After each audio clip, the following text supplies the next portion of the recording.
com esse conceito Revolução Industrial, a gente vai tentar trabalhar hoje, tá? Vamos lá. A Revolução Industrial, na verdade, a gente sabe que qualquer revolução é uma modificação radical de um sistema, né? Um sistema, no caso da Revolução Industrial, sistema de produção sofre uma fortíssima modificação graças à maquinofatura, a introdução de máquinas na indústria, né? A gente vai ver a produção crescer muito, a gente vai ver o preço dos produtos descer bastante, a criação de um mercado consumidor, a transição do mercado consumidor de um mercado rural, né, de uma população rural para uma população urbana, a criação de alguns problemas, né? Chegamos a falar da poluição do rio, né, do Tâmisa no caso, das cidades inglesas, das cidades industriais de uma forma geral. Até hoje, né, a gente sabe que o maior emissor de poluente é a indústria. A gente com o nosso carro, com ônibus e tudo, emite bem menos que qualquer indústria de grande porte hoje em dia, tá? Até hoje a gente tem problemas aí com a emissão de gases poluentes, de águas tóxicas assim, pelas indústrias, além dos acidentes que acontecem, né? Mesmo uma produção teoricamente saudável, uma indústria causa um grande abalo a toda a região onde ela é sediada, né? Mas hoje a gente vai falar basicamente da modificação nessa produção. A gente sabe, né, falamos anteriormente, da importância do carvão para a máquina a vapor, né? A gente sabe que sem o carvão a Revolução Industrial não teria existido. Sem o carvão a gente não teria como fazer uma locomotiva, não teria como fazer a máquina a vapor do James Watt, né, que hoje ainda é nome de valoração de eletricidade. A gente sem o carvão não teria acesso a muita coisa. Além do carvão ter trazido muito mal também, né, da poluição, das minas de carvão, do trabalho horrível nas minas de carvão, o carvão também é o advento, é o primeiro passo da Revolução Industrial, né? Com o carvão a gente vai ter a o rápido transporte, né, o rápido escoamento da produção industrial para todas as regiões da Inglaterra, principalmente, da Europa, posteriormente, do mundo, né, que o Império Inglês começa a se basear as suas conquistas cada vez mais na venda, na criação de mercados consumidores para os seus produtos, né, que é um conceito que a gente já viu no nacionalismo, na criação da riqueza de uma nação agora baseada principalmente na manutenção de uma balança comercial favorável, mas muito em cima da prática da exploração colonial. A gente vai ver na Bélgica o rei belga buscando uma colônia, o Congo belga, todo mundo agora nesse momento, África, grande parte da África é inglesa, todo mundo nesse momento busca uma colônia, um país onde possa extrair matérias-primas bem baratinho, tá?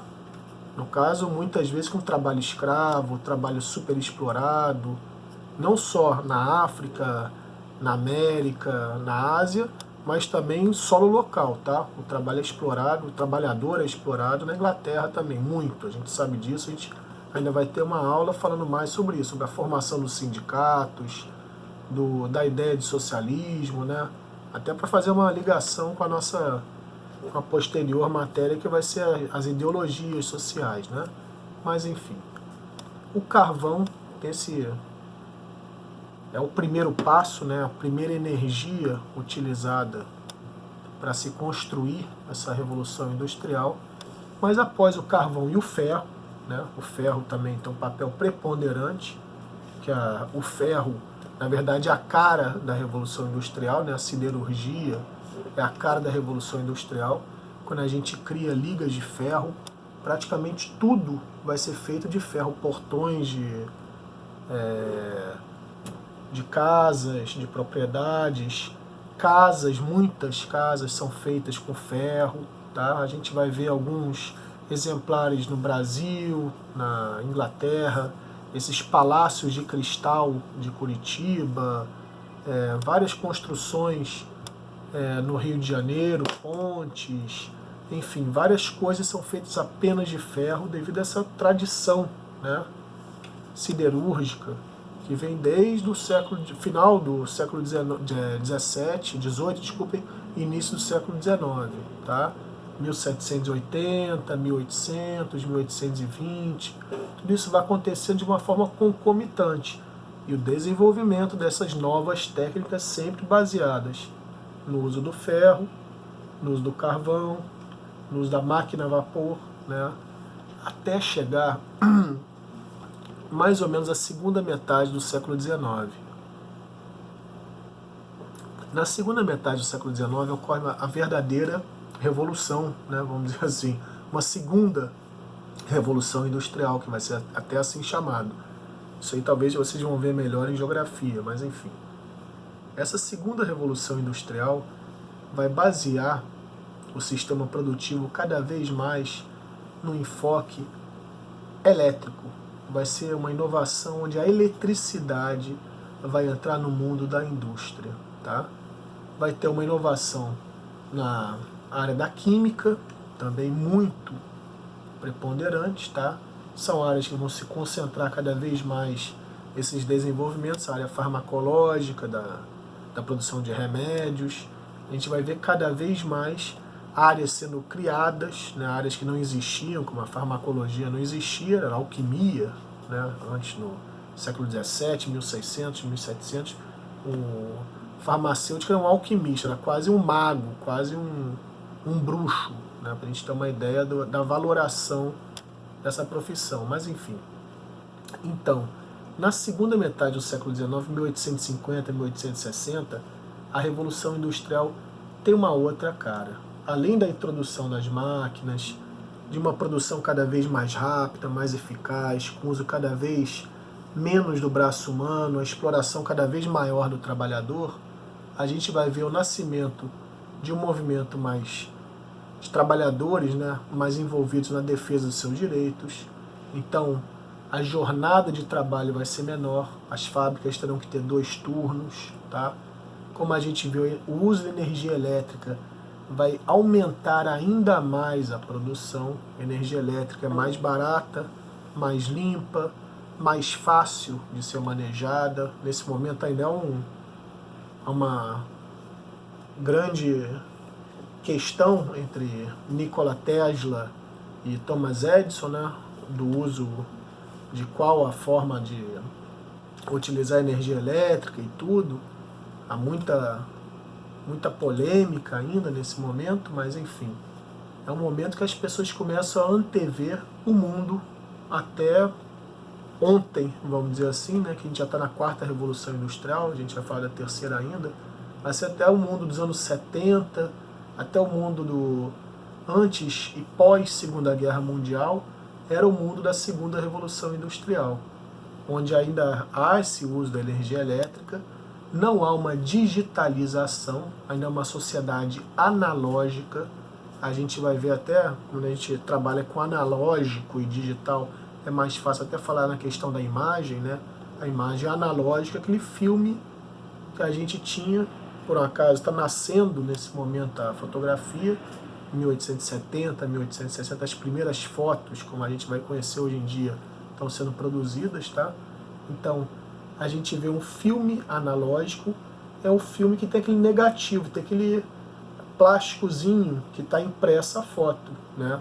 Um filme digital, como é hoje em dia, é um filme onde tem troca de números, né? A gente vê que, na verdade, a computação é o sistema binário. Através desse sistema binário, ele digitaliza, codifica essa imagem, que na verdade a imagem nada mais é do que luz, né? Ele codifica essa luz, essas cores, para transformar aquela imagem numa imagem codificada de forma eletrônica, mas a gente pode dizer, né, como dizemos hoje em dia, digital. A forma que a gente não precisa mais o suporte, a gente não precisa mais do papel, a gente não precisa mais de um plásticozinho como negativo, a gente não precisa mais de ter um suporte, um livro. As coisas hoje são trocadas eletronicamente, digitalmente, de uma pessoa para outra através de WhatsApp, através da nossa voz sendo passada aqui na nossa conferência e assim por diante, tá? Então, nesse momento a gente ainda está vendo o nascimento do telefone. O telefone aí ainda é uma coisa rudimentar, né? O telefone é muito ruim nesse momento, é aquele telefone de fio. A gente tem que ter um cabo que liga um fio ao outro, uma telefonista, para falar com qualquer pessoa, você tem que falar com a telefonista antes. É como um filme antigo, né, como a gente via. Até a década de 30, 40, era assim que eram utilizadas. Inovações de 1990 para cá são muito mais rápidas que as inovações do século 18, 19 e 20, tá, gente? Que fique bem claro. Mas, enfim, essa segunda revolução industrial também tem, como a gente falou do ferro, né, da primeira revolução industrial, do ferro e do carvão. Agora a gente vê a fonte de eletricidade muda. Eletricidade, né, a fonte de energia muda. Eletricidade, energia elétrica, tá, gerada ou por termoelétrica, também usando carvão, mas diretamente na usina termoelétrica, não mais na própria fábrica, na própria indústria, tá? E a energia hidrelétrica começa a se disseminar cada vez mais, né? Até o Brasil poderia ter usado melhor o seu potencial hidrelétrico nesse momento. A gente só hoje começa a ver grandes hidrelétricas sendo construídas, que a base hoje da China sempre foi do carvão, e estão tentando mudar para a base hidrelétrica, né? Construindo hidrelétricas nos seus grandes rios, o Rio Branco, Yangtze, enfim. Mas a gente vê que nesse período de 1850, 1860, 1870, 1880, há essa grande transformação, o uso cada vez mais da energia elétrica, não deixa o carvão totalmente de lado, ele ainda é utilizado em alguns momentos, mas cada vez mais a energia elétrica, mais rápida, mais eficaz. E, ao invés do ferro, a gente passa a utilizar cada vez mais o aço, tá? Por que é importante essa questão do aço para a gente poder compreender? Um tal de Siemens, né? Siemens Martin, ele cria um forno que ele vai baratear a produção do aço. O aço, na verdade, é uma liga enriquecida, vamos dizer assim, né, do minério de ferro. O que é o aço? O aço seria uma forma de você poder lidar com altas temperaturas, uma liga metálica, né, com altas temperaturas, e fazer com que ela seja cada vez mais maleável. A gente pode usar menos produto, menos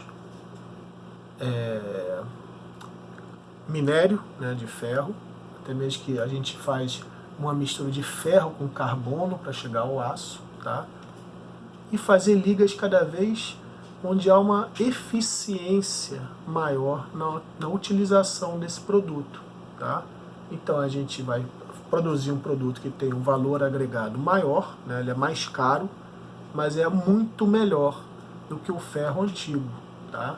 Então o aço, desculpem, ele passa a ser uma inovação também desse período, e a gente muitas vezes vai ver, a gente pode ver até a história em quadrinho, né? O homem de ferro, o homem de aço, que é o mais forte, tá? Então, até para fazer essa comparação, a gente vê que o aço seria um passo à frente nessa segunda revolução industrial, graças voltando lá, ao Siemens. Se a gente for ver hoje, Siemens acho que está mais ligado à indústria de elevadores, né? Mas durante esse período, o alemão Siemens, tá? E durante esse período ele vai fazer com que essas inovações sejam determinantes, tá? Para facilitar nessa produção de produtos, né, cada vez mais duradouros, mais leves. Afinal, a leveza faz com que a gente tenha menor consumo de combustível, né? A gente sabe disso, né? E quanto mais pesado, mais difícil é você puxar aquela matéria, né? Uma locomotiva, enfim. Então, quanto mais a gente botar aquele produto mais leve, de preferência um meio de transporte mais leve, maior economia, melhor utilização desse meio de transporte, tá? Outra questão, como a gente falou, também muito importante, o telégrafo, ele começa a ser desenvolvido lá no século XIX, né? Início do século XIX, mais ou menos, né?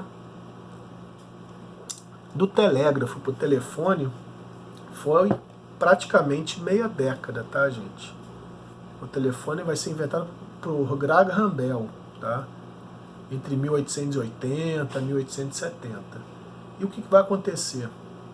Com essa inovação, né, do Graham Bell com o telefone, as comunicações vão se facilitar enormemente, tá? Então, principalmente em questão de especulação financeira, questão de conhecimento de determinadas notícias são importantes para negócios e tudo, a criação do telefone, a transformação da sua fala, da sua narrativa, da sua informação de forma rápida e cada vez mais eficiente, faz com que os negócios possam adquirir uma globalidade cada vez maior, ou seja, as grandes empresas podem criar, né, ampliar os seus negócios cada vez num território mais vasto. Isso fica muito claro nos Estados Unidos, quando pensamos a economia norte-americana. Mas não só aos Estados Unidos, mas, né, não vai ficar vedado aos Estados Unidos, mas também é uma coisa que é uma inovação que chega a todo o planeta. E os Estados Unidos, no caso, ele ficou mais fácil de ver, né, mais pungente essa reação do que em outros lugares. Até mesmo que Graham Bell faz essa inovação numa feira nos Estados Unidos, e um dos primeiros a ter contato com essa inovação é o ex-imperador do Brasil, Dom Pedro II, que gostava muito de viajar, gostava muito de passear e tudo. Até um ponto interessante de sua carreira, né? Ele vai a essa feira e tem contato com o telefone.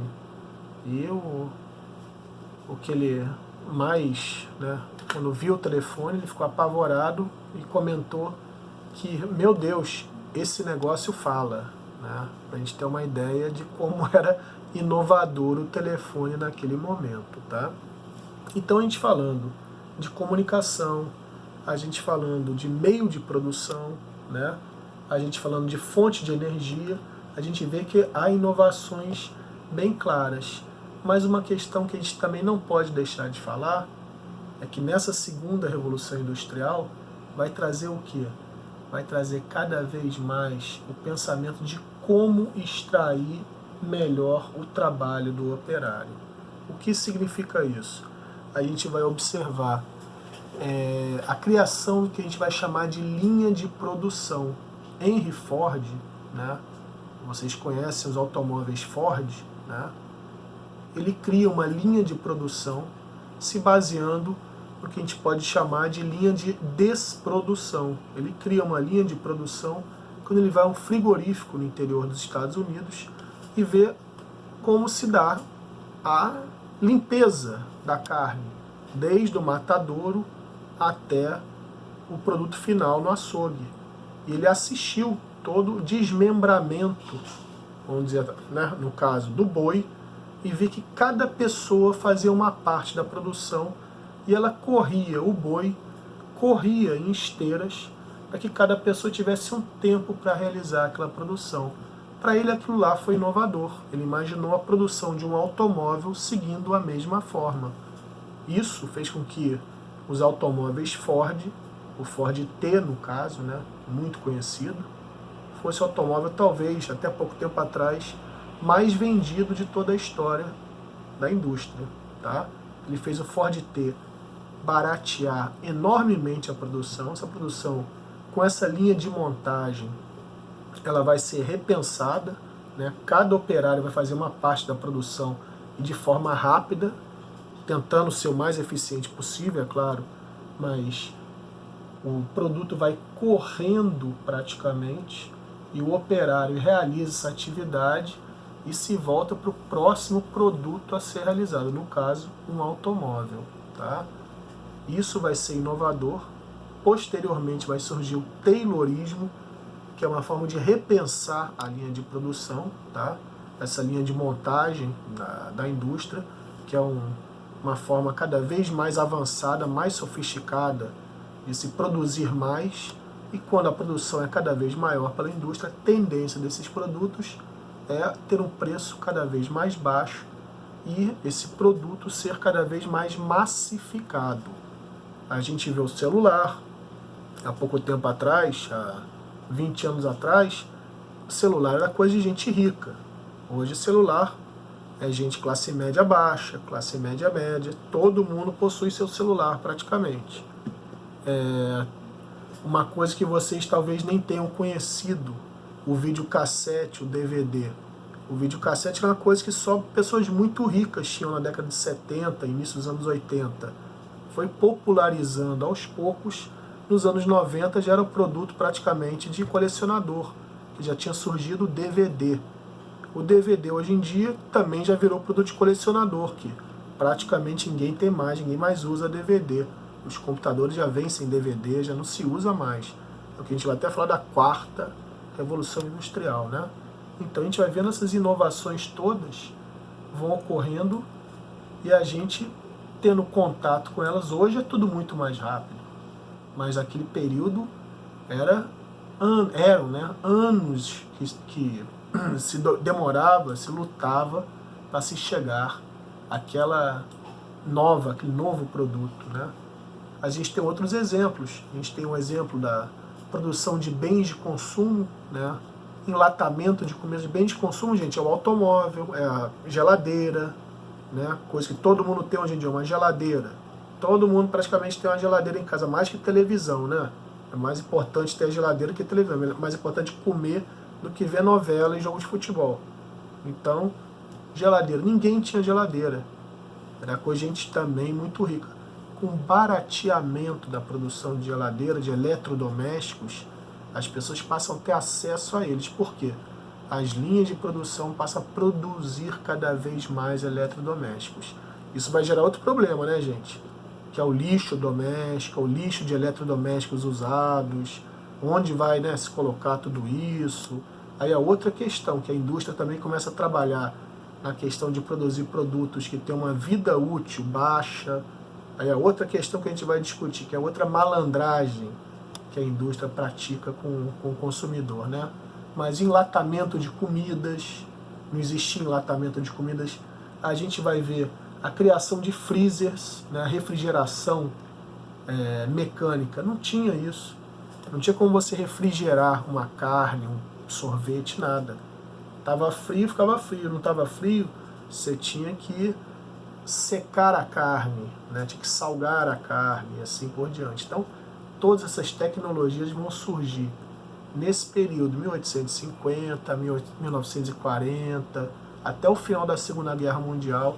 A gente vai ver o mundo sofrendo grandes transformações. Transformações que hoje, para nós, soam como coisas banais, coisas corriqueiras.